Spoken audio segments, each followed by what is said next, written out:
Alors bonjour et bienvenue dans le podcast Survivre à l'échec, où vous découvrirez les parcours de vie des entrepreneurs impactants. Je suis Nicolas Lemaire, je suis accompagné de Tosin Adidi. Hi guys. Ensemble, nous allons explorer en fait comment justement transformer les échecs en force et les obstacles en opportunités. Aujourd'hui, on est accompagné de notre première invitée, on est content de la recevoir, qui est Audrey Souchet, qui est sexologue. Bienvenue Audrey. Merci beaucoup.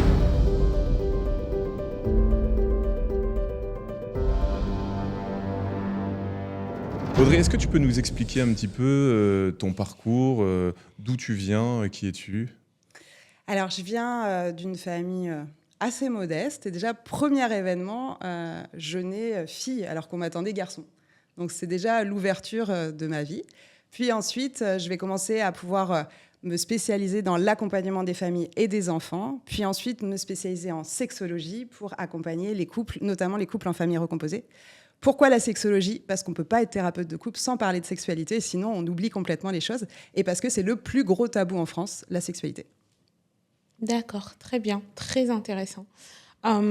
Tu as commencé en t'occupant des familles. Pourquoi ? Alors, je t'ai dit sensibilité autour des enfants, protection de l'enfance. Mon grand-père est issu d'ailleurs de la protection de l'enfance, donc tu vois, ça a toujours été quelque chose d'hyper fort. Et j'ai compris très vite que les familles, et notamment les couples, étaient le terreau fertile ou infertile à la santé, l'estime de soi des enfants, et ou à la violence conjugale et violence intrafamiliale. Donc c'est pour ça que j'avais vraiment à cœur de pouvoir participer à ça pour aider les familles et les enfants, et aujourd'hui les couples, à se sentir bien dans leurs relations.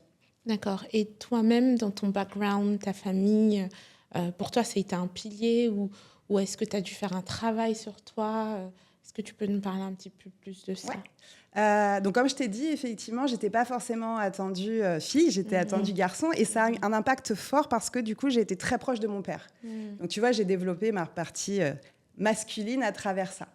Couple parental assez matriarcal. Donc, ma maman, c'est comme ça, qui posait les choses, qui posait le cadre. Et puis, des conflits, comme dans tous les couples. Et effectivement, moi, ça me figeait facilement. Quand il y avait des conflits avec mes parents, ça me figeait facilement. Je ne savais pas comment faire. Puis ensuite, en fait, comment j'ai commencé à grandir, comme j'étais dyslexique et un peu bègue, c'était difficile pour moi de parler, je ziotais tout le temps. J'observais les relations tout le temps. Et puis, au fur et à mesure, j'ai compris que j'avais envie de me spécialiser, du coup, dans les relations familiales, pour permettre, encore une fois, c'est ce que je te disais, permettre de trouver sa place au sein de la famille. Alors, j'ai pas forcément vécu de violence, j'ai pas forcément vécu de choses extrêmement importantes. Pour autant, c'était quand même difficile pour moi de trouver ma place dans ma famille. Notamment sur la parole, tu vois, sur la prise de parole. J'étais la petite dernière, donc il fallait que j'attende que maman ait parlé, papa ait parlé, et pour trouver ma place. Donc je crois que c'est vraiment ça qui m'a amenée à vouloir me spécialiser dans la famille.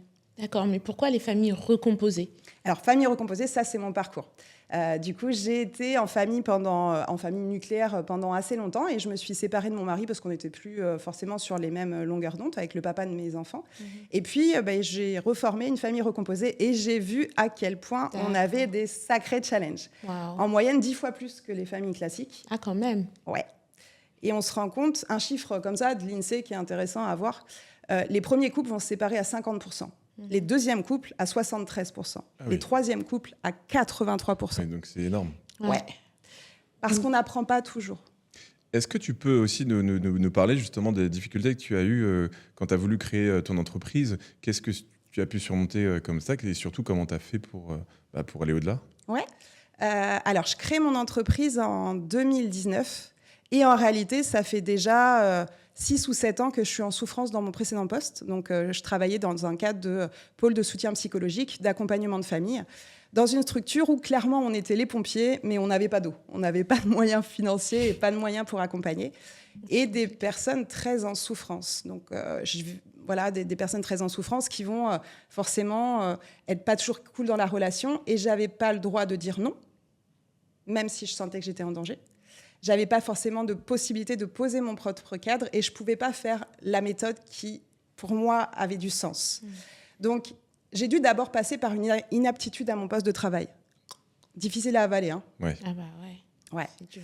C'était difficile à avaler, donc burn-out, inaptitude à mon poste, mais c'est ça qui m'a permis d'être qui je suis aujourd'hui, en fait. Hein. Si j'avais jamais eu cette inaptitude, en fait, j'aurais pas été forcée, et c'est dans la souffrance qu'on bouge, tous. Et ton entourage t'a aidé un peu ou a été contre cette idée justement d'entreprendre par rapport à un métier que tu faisais qui était stable, un salaire fixe et surtout peut-être une évolution assez grande? Alors, j'ai été soutenue en partie, plus par des amis que par ma famille. Pourquoi ? Parce qu'en tant que parents, en fait, on veut tous la même chose pour nos enfants, on veut de la sécurité. Et les précédentes générations, c'est sécurité, travail, financier.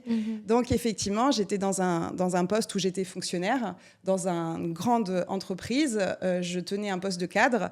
J'étais plutôt très bien payée. Et donc, comment ça, tu veux te mettre à ton compte et toucher des clopinettes ou peut-être pas ? Donc, j'ai dû me battre et faire valoir d'autres valeurs qui étaient les miennes, la pugnacité notamment, la contribution et puis la persévérance qui font aussi partie des arts martiaux.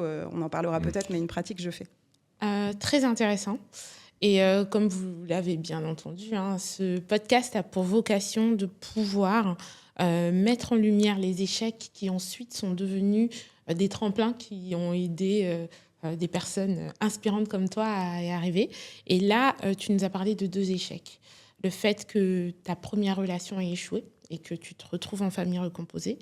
Et le fait que tu te retrouves emprisonné dans ta vie professionnelle et que tu aies eu besoin de sortir de là pour ensuite monter ta boîte. Est-ce que tu peux nous en parler de façon plus précise? D'après toi, en nous parlant de ce que l'échec a pu produire comme effet qui paraissait néfaste au départ, et comment est-ce que tu as pu rebondir pour en faire des forces? Je crois que l'échec, en fait, c'est même avant tout ça. Mon premier échec, il est à 7 ans. D'accord. À 7 ans, je comprends très vite que l'école, c'est difficile pour moi. Tu sais, je suis dyslexique, dysorthographique. Parler en public, c'est juste l'horreur. Première poésie devant tout le monde, j'entends les rires avec l'humiliation, donc c'est difficile. Ça s'entend pas. Hein. Alors maintenant, j'ai beaucoup T'as bien progressé déjà. Maintenant, j'ai beaucoup bossé dessus. Donc, premier échec, c'est ça. Deuxième échec, gymnaste. Je fais la compétition, mes parents sont là et j'échoue. Mais vraiment, j'échoue vraiment. Donc, j'apprends très vite qu'il faut aller plus loin, qu'il faut recommencer.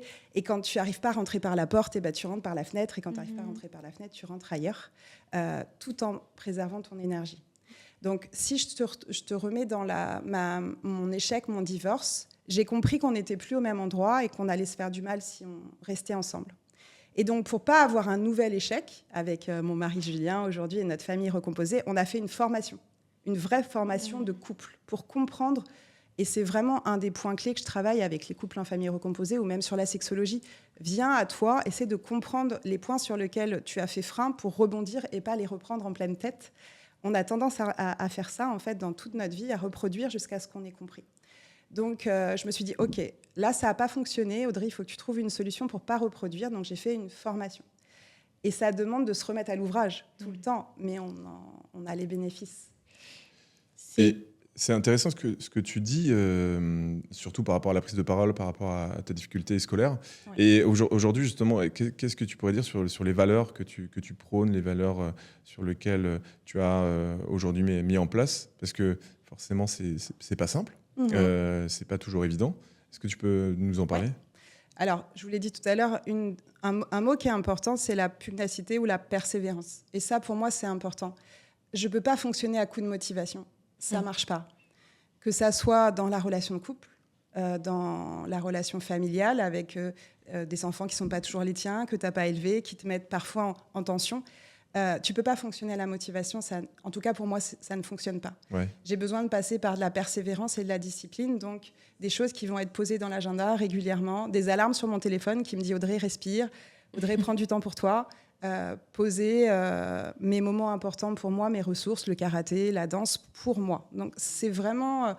la première valeur pour moi, elle est là. L'authenticité, la liberté, pour autant. La liberté d'agir. C'est pour ça que je suis partie de mon poste. C'est ce que je vous disais tout à l'heure. Reprendre mon propre cadre et être libre de dire non, mais à tout le monde. Mais aussi de dire oui. Très bien. Super. Moi, je reviens sur la partie de l'échec. Ouais. Pour toi, c'était quoi ton plus grand échec? Parce que tu nous as dit qu'il y en a eu plusieurs. Et est-ce que tu peux nous dire si, parce que c'était ton plus grand échec, c'est devenu ta plus grande force? Je pense que c'est quand même ma famille, ma première famille, donc mon premier couple. Pourquoi? Parce qu'en fait, on grandit tous, en tout cas une grande partie avec notre société, grandit avec la valeur famille vraiment comme quelque chose de si tu as un chien, une maison, voilà, si tu as un couple, des enfants, un labrador et une maison, c'est que tu es quelque chose dans la vie. Et si tu divorces, mon Dieu. Ok, il y a encore de ça. Hein. Ouais. Il y a encore de ça. Ça veut dire que tu n'as pas su. Et en tant que thérapeute de couple, vous imaginez bien le questionnement. Ah bah oui, Ouais. Mais t'es effectivement. thérapeute de couple et t'as divorcé? Ouais. Et justement, Ta crédibilité. c'est quelque chose en tout cas qui est intéressant. C'est quoi les stéréotypes ou les malentendus par rapport à ton activité? Parce que c'est vrai qu'on dit sexologue, ça peut prêter à sourire indirectement parce qu'on pense à sexe, Ouais. forcément. C'est toujours un peu malaisant ou dérangeant, ou on a toute une vision là-dessus. Est-ce que justement dans ton expérience, tu peux nous dire comment ça a été perçu? Alors oui, la première fois où j'étais diplômée, au repas de famille, la famille de mon de mon beau-frère m'a dit « Alors, la reine du sexe !» Ah bah oui, Alors, évidemment. on est le 25 Tu dois en avoir décembre. pas mal. Évidemment. T'en es à l'aise. C'est ça. On est le 25 décembre, donc je ne sais pas si vous connaissez les 3 actions de survie, soit en combat, soit en fuit, soit en fige. Moi, j'ai tendance à figer, donc j'ai fait... Ah oui. Ça, c'était le premier. Maintenant, je suis habituée. Maintenant, j'anticipe, en fait, les choses. Et on confond, mais en fait, il y a 2 options possibles, et tu as raison. Il y a soit, effectivement, beaucoup de sérieux, quand je vais parler de mon métier, de la curiosité, des personnes qui vont vraiment me questionner, et qui, à terme, vont souvent me parler d'eux ou d'autres personnes, ou vraiment du malaise. Et ben, quand on est mal à l'aise, on va blaguer, en fait. Donc, on peut me dire « Ah, mais en fait, t'es escort girl. Ah oui. On peut me dire « Mais tu aides les scénaristes de porno, du coup, à faire des angles qui sont réalistes ?» On peut me dire des choses comme ça.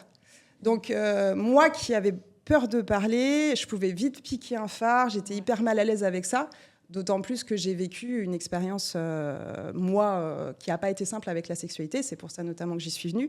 C'était toujours compliqué pour moi parce que c'était une mise en danger. En fait, parler, c'était se mettre en danger. Ouais. Maintenant, j'ai appris, en fait, comment j'ai fait. J'ai demandé à plein de gens autour de moi qui sont plutôt à l'aise et éloquents de dire qu'est-ce que tu aurais répondu, comment tu aurais fait. Donc, il y a une personne, une amie très proche de moi qui est masseuse, qui m'a dit, moi, en tant que masseuse, j'ai souvent des choses comme ça, qui m'a dit, non mais monsieur, vous confondez là, vous confondez avec prostituée, c'est pas très... Ouais. Tu vois, J'imagine ce mais genre de remarque, ouais. Du coup, si toi, tu devais définir ton métier, qu'est-ce que tu fais? Qu'est-ce que tu aides les gens à pouvoir faire? Alors, 70% de ma clientèle aujourd'hui, donc c'est des couples en famille recomposée, tu l'as compris. Je vais les aider à déjà évaluer les 3 piliers de leur couple. Pour moi, un couple, c'est une trinité, donc 3 niveaux. Des amis, une team qui se connectent, qui partagent un projet en commun qui vont les tracter. Des amoureux qui partagent les 5 langages de l'amour et qui se rendent libres, à la différence de la passion qui enferme. Et des amants qui partagent un érotisme et un toucher commun. Donc déjà, ma première étape, ça va être d'évaluer comment vont ces 3 piliers. Est-ce qu'il y a eu des coups de bazooka? Est-ce que les piliers n'existent plus? Et ça me permet, moi, en tant qu'architecte, on pourrait dire, tu vois, comme si tu demandais à quelqu'un de construire, où est-ce qu'il faut mettre un été? Où est-ce qu'il faut déconstruire? Où est-ce qu'il y a de l'amiante? Est-ce que c'est sain? Donc ça, c'est ma première étape. Ensuite, je vais les recevoir chacun, parce que sinon, je passe à côté d'un des deux, pour comprendre leur histoire, leur rapport à l'amour, leur rapport à la sexualité, leur rapport à la famille recomposée, beaux-parents, tout ça. Et puis ensuite, je vais les accompagner sur tous les sujets. Donc ça, c'est vraiment sur la partie 70% de mon activité, qui sont les couples en famille recomposée. Et en sexologie pure, j'accompagne toute personne qui est en souffrance réelle. C'est-à-dire qu'on ne passe pas le cabinet d'un sexologue avec un grand sourire. C'est pas vrai. Qui sont en souffrance, soit suite à des agressions, soit suite à des troubles sexuels. Donc j'ai des hommes qui vont pouvoir me dire « j'ai plus d'érection, j'éjacule trop rapidement, je ne suis pas un homme, j'existe plus, j'ai plus d'identité ». Et des femmes qui vont pouvoir me dire j'ai des douleurs au rapport, par exemple, j'ai de l'endométriose, mon mari ne peut pas me pénétrer et pourtant il a besoin de sexualité, on est perdu. Il y a beaucoup de souffrance avec aussi parfois des addictions à la sexualité. Et comment justement par rapport à ça, toi, c'est quoi tes influences? C'est quoi tes motivations ou les gens que tu peux écouter, tu sais, que ce soit en livre, en podcast, en vidéo ou d'autres choses, il y a des choses qui t'inspirent? Oui, il y a des choses qui m'inspirent et je pense notamment, on peut pas, ça va peut-être paraître cucu, mais c'est pas grave. En fait, on oublie un peu l'amour dans ce monde. Et un des points clés pour moi, c'est l'amour universel, vraiment inconditionnel. Mes clients, mes patients, en fait, je les accueille avec tout ce qu'ils sont. C'est beau, et ça. il y a un espace de sécurité. Tu disais, toi aussi? Non, j'ai dit c'est beau, ça. Comment tu le dis? Et en tout cas, c'est ce qui fait, et je vois ton émotion monter, et c'est chouette parce que C'est la sincérité. Ouais, c'est ça, en fait. Et on ne peut pas accueillir quelqu'un en parlant de l'intime sans avoir cet amour inconditionnel de « OK, t'en es là où t'en es et on va prendre là où t'en es ». Et cet amour inconditionnel, elle me vient de 2 personnes. Elle vient de Mandela, du coup, qui forcément a développé et a permis à son pays, qui était extrêmement en guerre, de se rallier, qui a pu faire, alors qu'il était emprisonné, beaucoup de lettres d'amour, que ça soit à sa famille, que ça soit à ses enfants, que ça soit pour, malgré le fait qu'il était emprisonné de façon un peu limite, montrer que c'était à travers l'amour inconditionnel et la fiabilité, et la persévérance et la motivation, plutôt discipline, qu'on allait avancer.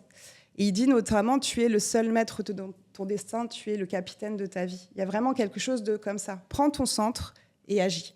Donc de garder le cap, d'avoir une vision et oui. de s'y tenir. Tout à et de fait. se dire que finalement, le parcours c'est bien, mais il y a quand même quelque chose au bout. Tout à fait, ouais, c'est ça. Et puis, garde ton pouvoir d'agir à toi. C'est hyper facile de dire c'est toi le mauvais. C'est toi, en fait, notamment dans la relation de couple. C'est toi qui produit tout le mal. C'est de ta faute. Reprends ton centre, vois sur quoi tu peux agir, parce que pour sortir du triangle de Karpman, je ne sais pas si vous connaissez, mais victime, sauveur, bourreau, prends ta responsabilité. Donc il y a vraiment Mandela. Ça m'a beaucoup touchée. J'ai lu beaucoup de choses sur lui, notamment sur l'aspect tu es emprisonné, mais tu arrives à garder la beauté de ton esprit et de ne pas passer en mode Star Wars, en mode côté obscur. Et Amma, qui est indienne, du coup, qui considère que c'est l'amour inconditionnel qui va aider les gens. Donc, qui fait des hugs gratuits. Amma, un philosophe? Non, Amma, c'est une indienne, du coup, qui vit en Inde et qui reçoit des personnes et en leur faisant le dashri, ça s'appelle. Donc, c'est tout un processus où elle t'accueille, elle te prend dans les bras, elle te prend, elle te berce et elle te dit tout va bien se passer et elle te redonne la responsabilité. Et c'est tout bête, mais en fait, c'est grâce au toucher qu'on produit de l'ocytocine, de l'hormone de lien. Et autant la sexualité n'est pas besoin, autant un toucher l'est, parce qu'en fait, il n'y a que dans le toucher qu'on existe. Et toi, tu fais la pratique de Madame Amma là? Alors moi, je fais la pratique avec mes enfants, je fais la pratique avec mon mari. Je ne fais pas la pratique avec mes clients. Ah oui, j'imagine bien. Non.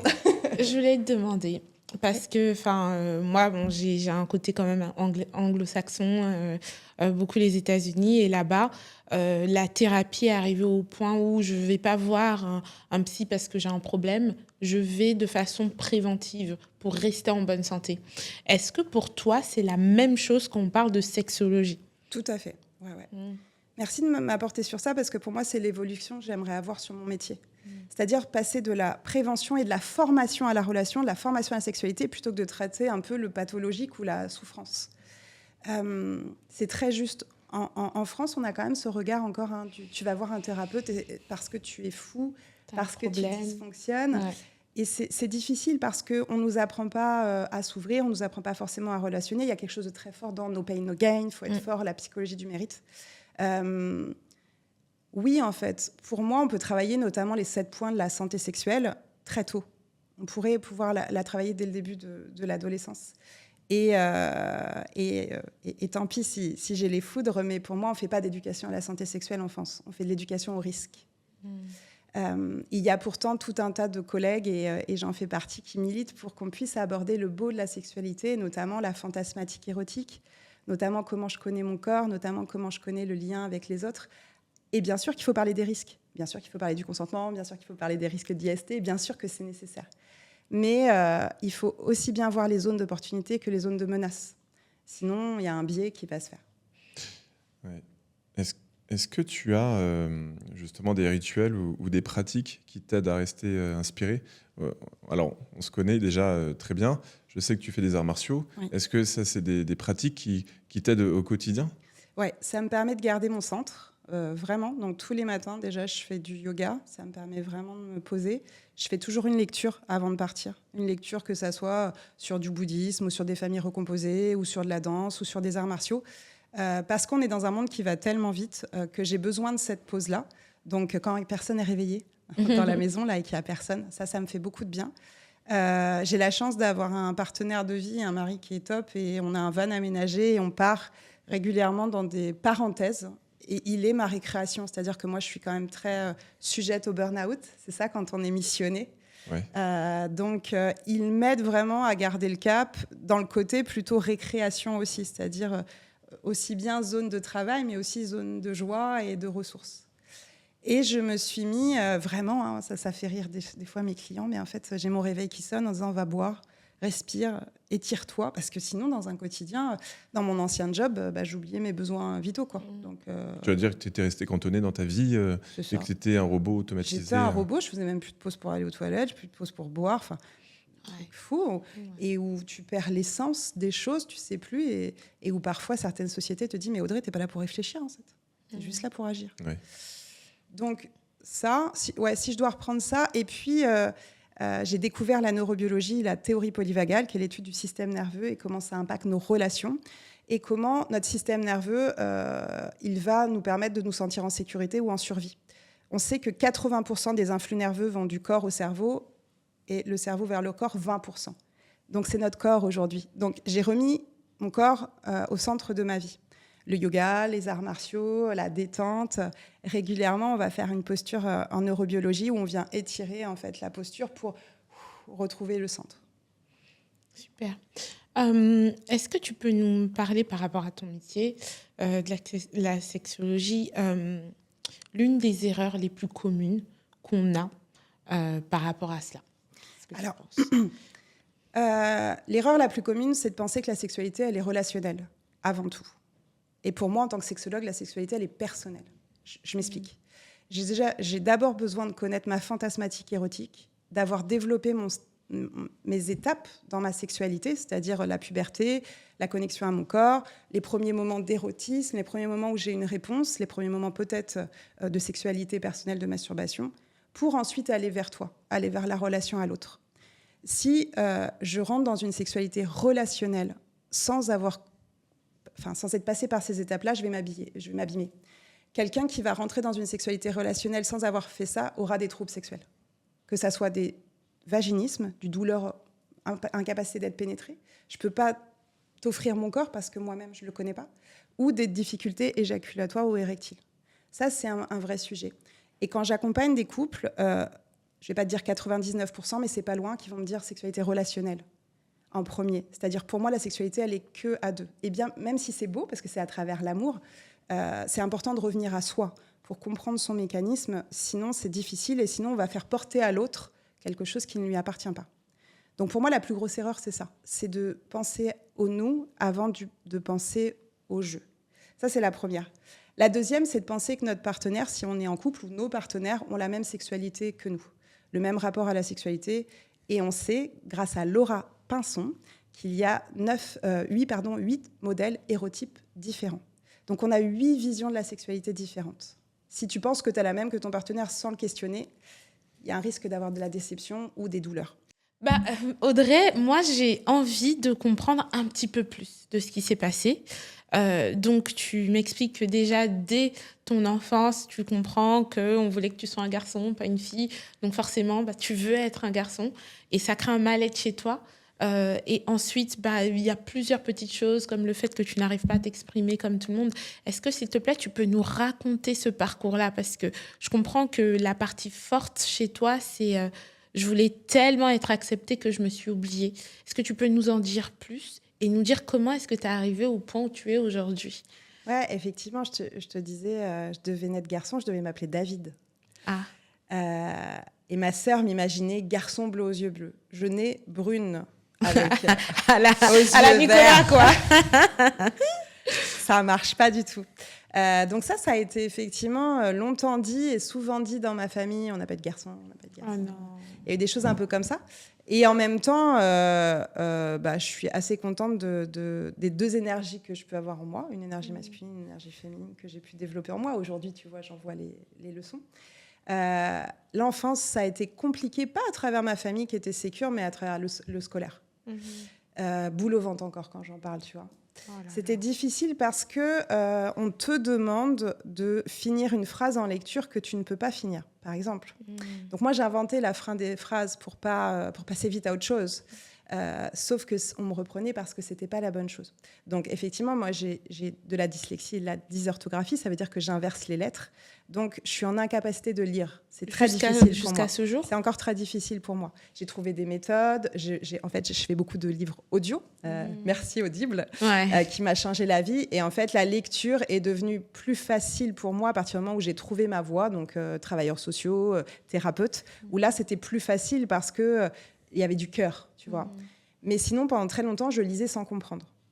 Donc, c'était hyper difficile. Le scolaire, c'est... Comment tu te débrouillais à l'école? Tu t'es arrêtée à quel niveau? Parce que j'ai pas eu mon brevet. Ça, c'est aussi dur.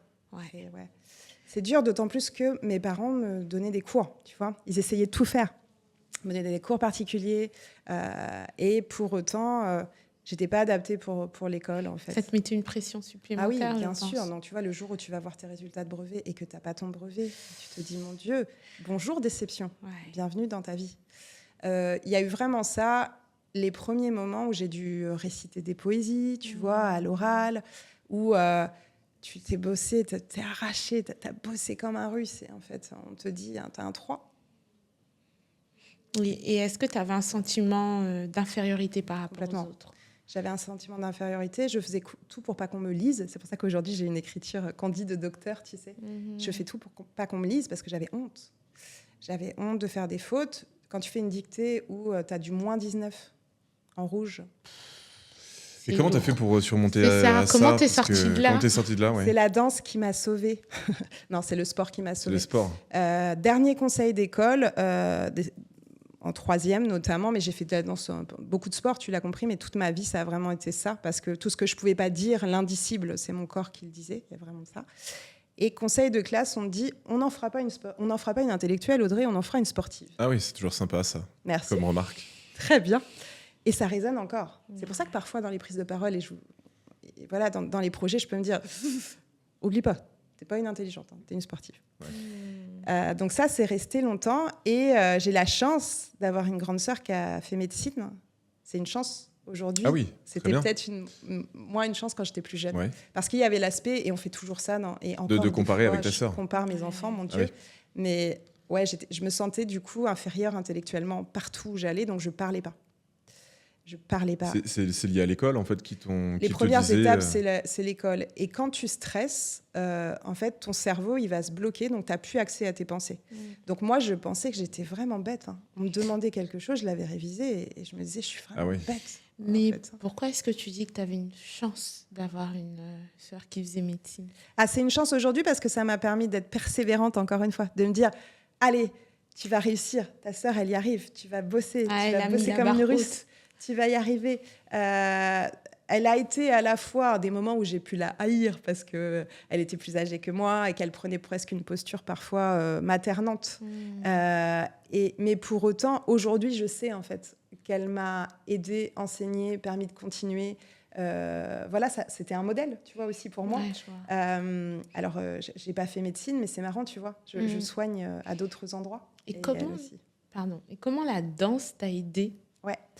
La danse, en fait, c'est l'expression du corps, en fait, exprime en réalité tout l'émotionnel. Tu peux raconter une histoire rien qu'en dansant. Dans la danse intuitive, tu peux faire vivre plein de choses. Oui, c'est l'expression corporelle. C'est l'expression du corps. Tout ce qui était bloqué là, la colère, la peur, la tristesse, la déception, la frustration, en fait, je pouvais l'exprimer en danse. Et ça t'a aidé à gagner confiance en toi? Oui, complètement. D'ailleurs, j'ai toujours eu aucun trac, des tracts peut-être. J'ai jamais eu aucun trac. Quand je monte sur un tatami, quand je monte sur une scène de danse, j'en ai jamais eu. C'est pas un sujet pour moi, en fait. Et d'ailleurs, en fait, le public n'existe pas et je suis maintenant, si je peux connecter. Ça a été ça. Et un peu plus tard dans ma vie, je vis une expérience pas très simple au BAFA. Du coup, je passe mon BAFA. C'est la première fois que je pars de mon cocon familial. Et je découvre pour la première fois qu'un homme peut être dangereux. Donc, je suis agressée. Et c'est grâce à la danse que je dépasse ça, parce que j'étais un peu mutique. J'en parlais pas, j'arrivais pas. Ça restait bloqué. Tu disais rien. Ouais, j'en parlais pas, je restais bloquée, j'arrivais pas. Parce que les mots ne suffisent pas, en fait, à un moment donné, pour dire ce qui est indicible. Le corps, oui. Donc, on sait aujourd'hui, par exemple, qu'un trauma, c'est pas ce que tu vis, c'est toute l'énergie corporelle qui va rester à l'intérieur de toi. Et aujourd'hui, on est d'accord qu'en France ou même ailleurs, si tu voyais quelqu'un trembler, automatiquement, on va le contenir. On a appris ça, en fait, on pense. Ouais, de retenir ses sentiments. Voilà. Et même l'énergie, tu sais, quand tu trembles. Et aujourd'hui, on sait que c'est l'inverse. Pour pas vivre un trauma, laissez trembler. Mettez en sécurité, mais laissez trembler. Tremblez le plus possible. D'ailleurs, la thérapie aujourd'hui, thérapie du tremblement, ça permet de sortir du trauma. Donc la danse, ça m'a permis ça. De libérer toute mon énergie dans mon corps, de laisser vibrer. Mais c'est fou quand même, parce qu'on passe d'une jeune dame qui se sent stupide, qui n'arrive pas à parler, à une entrepreneur qui parle de sujets tabous. C'est fort. 17 ans, 41 ans. Bravo. Bravo pour ce parcours. Il y a un chemin. Ouais. Et pour revenir sur ton parcours entrepreneurial, Ouais. est-ce que tu pourrais nous donner des conseils à celles et ceux qui voudraient avoir à peu près le même parcours que toi, sans parler d'expertise et de métier, mais en tout cas, ceux qui doutent encore, parce que c'est vrai que c'est des choses qu'on entend souvent, surtout liées après Covid, que justement les gens veulent entreprendre, les gens veulent développer quelque chose, mais qu'ils ils osent pas tout lâcher, soit par rapport à leur famille, soit par rapport aux conflits qu'ils peuvent avoir, ou même justement la pression sociale aussi qui est énorme. La première chose que je leur dirais, c'est reste dans ta zone de flow et trouve des professionnels de qualité autour de toi pour t'accompagner, que ça soit dans le marketing, dans l'accompagnement financier, dans la comptabilité, parce que sinon tu vas perdre ton essence. Et voilà, fais-toi accompagner. L'État, plein d'autres endroits, tu as des professionnels autour de toi, fais-toi accompagner. Quitte à peut-être au départ faire un prêt ou quelque chose qui va te permettre d'être bien accompagné. J'ai pas fait cette démarche-là tout de suite. Aujourd'hui, je sais que si c'était à refaire, je ferais ça. Je ferais un emprunt plus important pour être tout de suite accompagné et moi rester dans mon essence, ma zone de flow, parce que sinon, en fait, j'ai perdu beaucoup d'énergie à faire des choses qui n'étaient pas dans ma zone de flow et il y a plein de trucs que je ne sais pas faire. Ouais. Tu penses que tu as perdu beaucoup d'énergie, beaucoup de temps aussi? Est-ce que tu penses que tu aurais pu gagner du temps si tu avais trouvé des professionnels qui auraient pu t'accompagner auparavant? Je pense que j'aurais vraiment pu gagner en énergie et en temps, ça c'est sûr. Est-ce que par contre, j'avais besoin de plus de temps pour mûrir mon projet? Peut-être. D'un autre côté, je me dis peut-être que c'est grâce à ces échecs, on pourrait penser ça, ou en tout cas ces erreurs, que j'ai clarifié les choses. Donc ça, je dirais que c'est la première chose. La deuxième chose, ça serait de parler de mon projet à des gens qui sont en sécurité. Pas à des gens qui sont flippés, notamment des personnes qui sont flippées sur plein de raisons et qui vont t'envoyer que les zones de menace sans les zones d'opportunité. Parce que forcément, ça vient de prendre toute ton énergie. Vous devez connaître, on a tous des gens autour de nous, tu leur parles d'un projet, ils disent risque, évidemment. risque. L'aventure, c'est l'aventure qui fait peur. C'est ça. Je pense que, ce que je me suis rendu compte, c'est que les gens, les peurs qu'ils projettent sur les gens viennent d'eux-mêmes. Tout à fait. Donc, j'ai appris à ne pas prendre ce qu'ils me disent personnellement, mais à comprendre que c'est le reflet de leur situation à eux. Donc, je pense qu'une fois qu'on comprend ça, on relativise et on comprend que c'est pas que cette personne ne veut pas que j'avance, c'est juste que c'est pas la bonne personne à qui parler de cette situation. Tout à fait, tu as tout à fait raison, Tofine. C'est vraiment ça, c'est par effet miroir. Ouais, c'est ça, à l'occasion de ce que tu leur dis, ça les met dans leur propre souffrance. Mais comme moi, des fois, à l'occasion de quelqu'un qui me parle, je vais dire... Tu penses que l'environnement autour de toi, il joue beaucoup? Ça veut dire que si tu as des amis qui sont à peu près similaires et qui te poussent vers le bas, ou de la famille qui ne comprend pas, tu penses que ça y joue beaucoup dans l'évolution ou dans la motivation que tu peux en donner? Je suis assez persuadée de ça. Après, ça ne veut pas dire qu'il faut s'éloigner de tout le monde, mais ça veut dire qu'il faut choisir de quoi tu parles et à qui. Parfois, en fait, quand on est dans quelque chose de nouveau, on a envie d'en parler à tout le monde et ce n'est pas toujours la bonne chose. Donc, encore une fois, moi, je suis vraiment partisane que ça soit dans la sexualité, dans les relations, de la qualité avant la quantité. Donc aujourd'hui, je sais à qui je peux parler et qui va être aidant. Je sais à qui je ne peux pas parler, pas parce qu'ils ou elles vont être inintéressants, mais parce que je vais les mettre dans des zones de survie qui ne sont pas intéressantes ni pour elles ni pour moi. Mais par contre, je vais vivre plein d'autres choses qui va être sympa avec elles ou avec ils. Enfin, voilà, il y a vraiment de ça. D'accord. Pour revenir un petit peu sur ton parcours entrepreneurial, est-ce que tu peux nous dire brièvement, voilà, je me suis lancée en 2019, première année, il y a eu ça, deuxième année, il y a eu ça, ensuite, ainsi de suite, jusqu'à aujourd'hui. 2019, donc, vous l'avez compris, je commence à envisager de quitter mon entreprise puisque j'ai une inaptitude à mon poste. Donc, je me reconvertis et j'ai quand même la chance d'avoir une entreprise où tu peux partir en temps partiel. Tu sais, tu peux rester et puis créer ta société et faire un 20%, 50%, 70%, 80%. Donc, 2019, 20% et 50%. Donc, je commence petit à petit à voir comment c'est possible. Au départ, j'exerce chez moi parce que du coup, je n'ai pas forcément les fonds. Je teste, puis vient une limite à travailler chez toi parce que tu as besoin d'avoir conciliation vie pro-perso, tu vois. Donc, il y a eu vraiment ça. Ensuite, j'ai été plus accompagnée parce que je suis allée chercher des structures comme des couveuses, la BGE, des choses comme ça, tu sais, pour aller un petit peu plus loin. Ensuite, le tournant, en fait, il est 2020-2021. Je vais clairement partir complètement et me dire, allez, je suis à 100% dans ma société. Donc, et afficher la sexologie. parce qu'avant, je ne l'affichais pas. Tu vois, j'avais encore quelque chose de... Bon, je suis ancien travailleur social. J'ai commencé en tant que travailleur social dans la protection de l'enfance. Donc, parler de thérapie de couple, ça allait. J'ai affiché, j'ai mis une plaque. Ça, c'était un grand endroit de... Je mets une plaque, je commence à parler. Et il y a quelque chose qui a été beaucoup plus fluide. De plus j'en parle, plus j'organise des événements, plus je vais me sentir à l'aise avec ça. Ensuite, 2022, je commence à contacter les radios. Je m'installe à Orléans, puisque effectivement, je fais le choix de partir de Chartres parce que j'avais besoin d'avoir un changement de réseau. Donc, je pars sur Orléans. Il y a un renouveau aussi. J'organise des événements, notamment des conférences sur la santé sexuelle qui est assez novateur. Donc, il y a encore du oser avec la flip. Il y a des médecins dans la salle. Je ne sais pas comment ça va être pris. Qu'est-ce qu'ils vont me demander. Donc, à chaque fois, je fais ces peurs. Mon ventre, il se fiche. J'ai pas envie. Oui, si j'y vais, j'ai pas envie. À chaque fois, je fais ça. Un nouvel échec à Orléans. Pourquoi un nouvel échec ? Parce que je me rends compte que je suis épuisée. Je fais beaucoup trop de kilomètres. Alors, j'ai un chiffre d'affaires qui explose. Mais je me perds, en fait, à un moment donné, moi. Et je prends un risque pour ma vie de famille, pour ma vie de couple, pour ma santé. À un moment donné, sur l'autoroute, je me dis, oh là là, là là là. Donc, je décide de quitter mon cabinet à Orléans et de revenir sur le 28. Donc, tu quittes ton cabinet parce que tu as trop de clients et que ça t'empêche d'avoir un équilibre vie perso, vie pro. C'est ça. Et trop de kilomètres et trop, en fait... vous l'avez vu, je suis à risque sur du burn-out, on se l'a dit. Ouais. Donc, il y avait ça.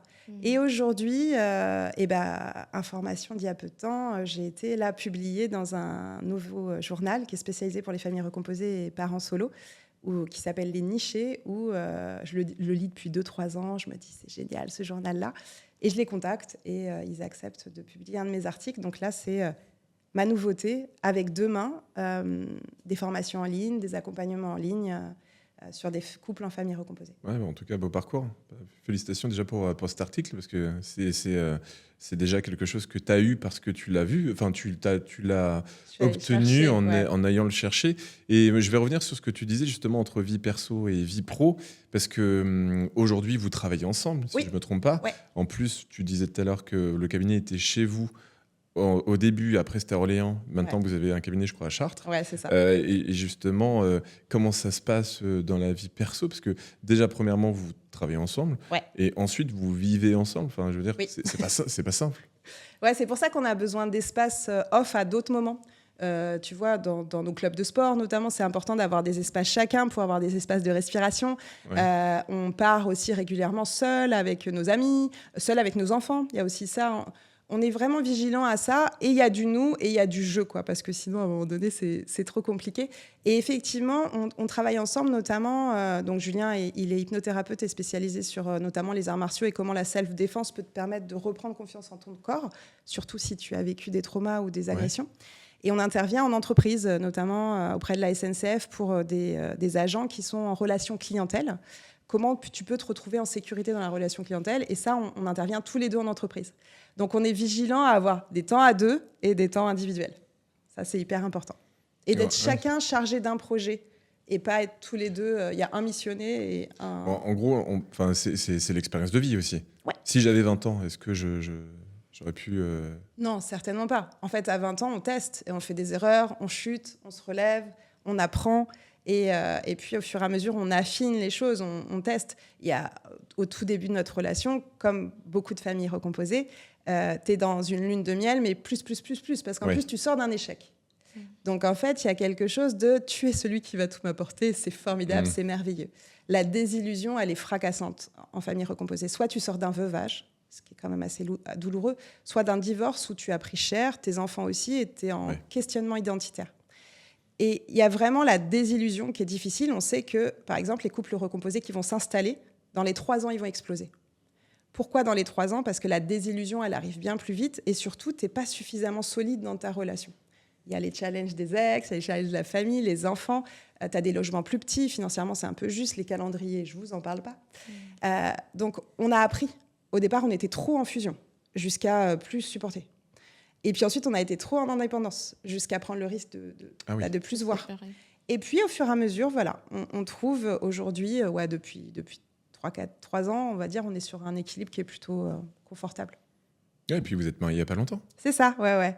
1er juin dernier, on s'est mariés et c'était les 10 ans de notre famille recomposée. Donc c'était ça aussi, tu vois, pour nous, c'était un moyen de, encore une fois, solidifier notre famille et apporter aussi de la confiance, de la sérénité, de la solidité à notre famille. Très beau parcours. Merci. Qu'est-ce que tu voudrais dire à d'autres personnes qui voudraient se lancer dans l'entrepreneuriat avec des métiers qui sont un petit peu mal vus ou pas trop bien compris? Qu'est-ce que tu donnerais comme conseil à ce genre de personnes? Identifie donc les zones d'opportunité et les zones de risque. Pour toutes les zones de risque, viens voir en face quel argumentaire tu peux parler. Vous devez connaître la méthode SONCAS en communication.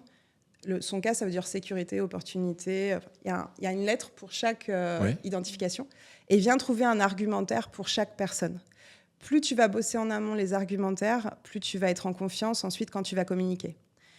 Bien sûr, je t'apporte ça parce que moi, un des sujets les plus importants, c'était parler de mon métier. Tu sais, comme j'avais des difficultés à parler. Donc vraiment, je pense, pour chaque zone de frein, viens regarder comment tu peux dénouer ce nœud-là en trouvant soit des personnes autour de toi, on en parlait tout à l'heure, qui sont références, ou soit à l'intérieur de toi, quelque chose qui va te rassurer. Ça, pour moi, c'est la première chose. Parle de tes projets à des gens qui vont te porter, qui vont te rassurer, qui vont continuer à te dire vas-y. Ça, c'est important. Et puis, mesure ton intensité. Il va falloir que tu tiennes longtemps. Il y a vraiment ça. En tout cas, on sent beaucoup de motivation, on sent un peu le feu sacré en toi et c'est tout à ton honneur. Et moi, j'aimerais te poser la question justement sur l'héritage. Qu'est-ce que tu voudrais que tu de laisser, alors pas forcément à tes enfants, mais qu'est-ce que tu voudrais qu'on dise de toi justement sur la femme que tu es en tant qu'entrepreneuse, femme d'affaires, je ne sais pas si on peut parler de femme d'affaires, mais en tout cas de quelqu'un qui gère son entreprise. Je voudrais qu'on puisse dire de moi que j'ai continué mon métier avec authenticité, que j'ai pu ne pas faire de poste sur ma famille recomposée et mes enfants parce que je ne le souhaite pas, et l'affirmer, qu'on peut partager des concepts et des connaissances sans pour autant marcher sur les autres, et que avant de vouloir comprendre les autres, prends juste le temps de faire une pause avec toi-même. Stop, c'est se taire et observer patiemment. Stop, arrête-toi. Viens voir ce qui se passe là et ensuite retourne à ton travail. De faire des chemins comme ça, vraiment, en fait. Parce qu'on a tendance aussi parfois, que ça soit dans la relation de couple, dans la relation amicale ou dans la famille recomposée, à être, et dans la sexualité d'ailleurs, à être tout le monde tellement dans le corps de l'autre, dans ce que tu veux pour l'autre, que tu sais plus ce que tu veux pour toi. Que je te dis dans la sexualité, parce qu'il y a beaucoup de personnes qui ont des troubles sexuels aussi, parce qu'ils sont trop dans le corps de l'autre. C'est-à-dire, voilà, j'ai des difficultés dans mon corps, mais c'est normal. Tu veux tellement pour l'autre. Donc tu veux dire de plus être égoïste et de penser plus d'abord à soi et ensuite aux autres. En tout cas, les deux. Il faut être chacun responsable de sa partie. Donc, en fait, si je suis trop dans la relation avec toi, je me perds. Si je suis trop dans la relation avec moi, je ne vais même pas dans ton monde. Donc, faisons des chemins, en fait, vraiment comme ça. Mais si je vais trop dans ton monde, j'existe plus. Il faut un équilibre, quoi. Ouais, c'est ça. Super. Génial. Alors, par rapport à ça, on a parlé de beaucoup de choses. On a parlé de ton évolution, on a parlé de ton parcours, on a parlé de ta vision. Et on a bien compris que justement, ce n'était pas quelque chose qui était simple, que tu as survécu finalement à plein d'échecs. Et ce qui est finalement normal, parce que tu le dis toi-même. Aujourd'hui, justement, qu'est-ce que tu prônes comme valeur personnelle dans justement ton activité et quelles valeurs tu peux prôner justement dans ton quotidien auprès de tes amis par rapport à ce que tu vis? La liberté, pour moi, c'est hyper important. La liberté de pouvoir faire le métier que j'ai envie, la liberté de pouvoir dire oui ou non. Donc de reprendre... Pour moi, la liberté, c'est aussi reprendre ton centre. C'est-à-dire que tu peux dire oui ou non, mais en connaissance de cause. Donc ça, pour moi, c'est hyper important. La persévérance, vous l'aurez compris. La contribution. J'ai vraiment cette envie, ce besoin, et c'est quelque chose de très important pour moi, de contribuer au monde, donc de mettre une pierre à l'édifice, de ne pas mettre toutes les pierres parce que ça ne m'intéresse pas, sinon il va être juste d'une même couleur, ce mur, et ça va être chiant. mais de vraiment contribuer en fait au monde par la complémentarité. Il y a vraiment beaucoup de ça. Déjà, c'est bien. C'est déjà Ouais, de pas mal. garder en fait un impact, que Ouais. les gens soient impactés par rapport à ce que tu peux faire et te mettre en place. C'est ça que Alors tu veux dire. Et donc, du coup, c'est quoi le prochain pas pour pouvoir atteindre tous ces buts? Alors, le prochain pas, c'est... Alors, le dernier pas, non, je sais pas. Hop, j'ai envie de faire... Il y a un TEDx là qui vient. J'ai envie de faire un TEDx. J'ai Ah envie- oui, ça c'est C'est bien. J'ai envie de faire un C'est un- TEDx. C'est Ouais, défiant. challenge. C'est un gros challenge. Hein. Ouais. Rien qu'en vous le disant, là, mon corps qui dit mais non, Audrey, c'est ça. Mais d'ailleurs, c'est paradoxal par rapport à ce que tu disais au début, justement avec la prise de parole, avec la difficulté de s'adresser Bégaiement, à un public. Et dyslexique. je pense que finalement, c'est un peu une thérapie Complètement. que tu te mets en avant. Une grosse Ouais. victoire, ouais. Grosse victoire. Et je vous disais, en 2019, la théorie polyvégale arrive dans ma vie. Et le système nerveux et comment tu peux te mettre en relation et tout.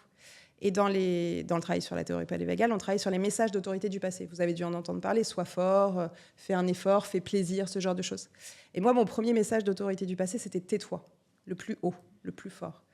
Et on m'a aidé à comprendre, mais pourquoi tais-toi? Tais-toi, sinon quoi? Sinon, je vais être humiliée, sinon on va se moquer, sinon je vais me faire agresser, sinon. Donc, voilà pourquoi j'avais peur de prendre la parole en public. Et à force de travailler sur ces sujets-là, j'ai compris que parfois se taire, c'est bien. Mhm. Parfois se taire, c'est OK.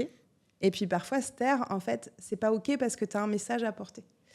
Et donc le TEDx, bien sûr que ça me fait flipper et que je me dis pourquoi je l'ai dit là maintenant, je vais être obligée de le faire.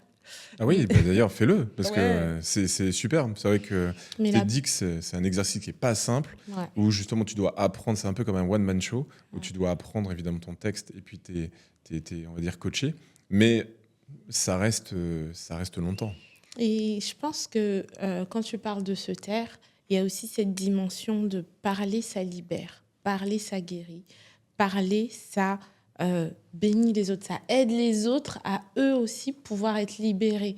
Et parler, ça donne du sens à ce que tu as vécu, enfin, ça donne de la valeur même à ton expérience. Oui. Et c'est pour ça que c'est très, très important, surtout avec une personne qui a un parcours comme le tien. Et je suis sûre qu'il y a énormément de personnes qui n'osent pas parce que justement, elles pensent comme toi, tu pensais avant. Ouais. Donc, te voir, ça peut beaucoup les libérer. Donc, franchement, j'ai hâte de voir ça parce que ça sera forcément très, très bénéfique pour beaucoup de personnes. Merci. Mais c'est vrai que parler, en fait, ça libère, surtout si tu parles avec des gens qui sont en sécurité et qui vont être en sécurité autour de toi. Et j'ai envie aujourd'hui de partager voilà, le beau de la sexualité, le fait que malgré le fait que tu puisses avoir vécu des agressions ou des choses compliquées, tu peux te libérer. Et puis qu'on peut voilà, partager. En tout cas, ça sera certainement le sujet de mon TEDx au cours des 7 points de la santé sexuelle notamment. Et comment les gens alors te voient maintenant aujourd'hui? Avant, parce que évidemment, ton entourage, tes amis qui te connaissent depuis longtemps, t'ont connu dans toute cette évolution. Est-ce qu'ils ont vu un changement? Qu'est-ce qu'ils te racontent? Il y a différents niveaux. Il y a des personnes qui sont restées dans l'ancienne Audrey, du coup, suivant plutôt comment je pouvais être placée dans la famille, comment je suis. Il y a des choses qui se rejouent dans les places où je vais reprendre la même place. Il y a des personnes où je suis vraiment moi authentique parce que je sais que la personne en face de moi est en capacité de m'accueillir telle que je suis aujourd'hui. Donc ça dépend vraiment. En tout cas, les personnes de qui je suis le plus proche aujourd'hui savent qui je suis et je peux être moi-même. T'as pas J'ai plus de bégaiement d'ailleurs. Et puis t'as perdu des amis, entre autres? J'ai pas perdu des amis. Je pense que j'ai fait des choix et donc c'était pas des amis. D'accord. Enfin, on partageait des valeurs qui étaient communes, des valeurs qui étaient moins communes. Aujourd'hui, c'est vraiment... Tu penses que l'entrepreneuriat, en tout cas entreprendre, fait changer aussi beaucoup de choses? Je pense que ça fait changer la gestion des priorités, ça fait changer aussi le regard que tu as sur la vie, sur les autres. Et j'ai aussi appris, je pense qu'enfant, quand je me suis construit, même ado et tout ça, j'avais beaucoup d'attentes envers les personnes. Donc, comme j'avais beaucoup d'attentes, c'était dur parce que j'avais des grosses déceptions. Certainement beaucoup d'attentes parce que j'étais trop dans l'autre, justement, et pas assez à l'intérieur de moi.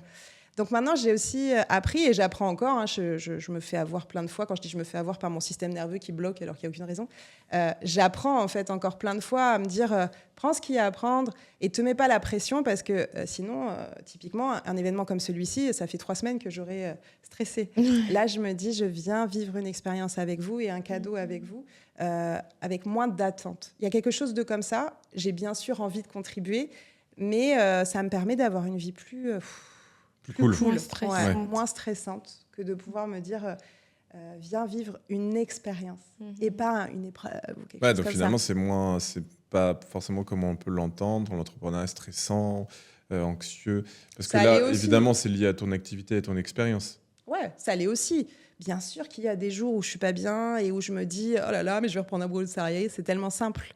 Bien sûr qu'il y a des jours où je regarde mon chiffre d'affaires et où je me dis ah là, j'espère qu'il va y avoir plus. Bien sûr qu'il y a des challenges et c'est comme dans un couple, tu dois bosser jour après jour et te remettre à l'ouvrage. Mais quelle opportunité et quelle liberté. Ouais. C'est une belle expérience. Très belle expérience. Merci beaucoup. Ouais, merci en tout cas, Audrey. Merci à vous. Oui, merci d'avoir suivi ce podcast. N'hésitez pas à nous suivre sur les réseaux sociaux, YouTube, Instagram, Facebook, à liker, à partager, à commenter et surtout à vous abonner pour ne pas rater les prochains épisodes. Nous en aurons un chaque semaine. Goodbye, au revoir.